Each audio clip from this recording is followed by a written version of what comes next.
ستأخذك الحياة إلى طرق متفرقة واتجاهات مختلفة.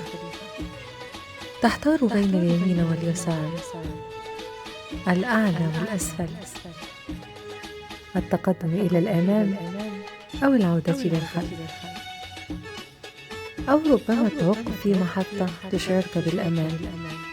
المهم في هذا كله أن تختار ما تجد فيه طمأنينة قلبك وسكينة روحك. لا تندفع إلى طريق لا يشبهك، لا تلقي بنفسك إلى التهلكة.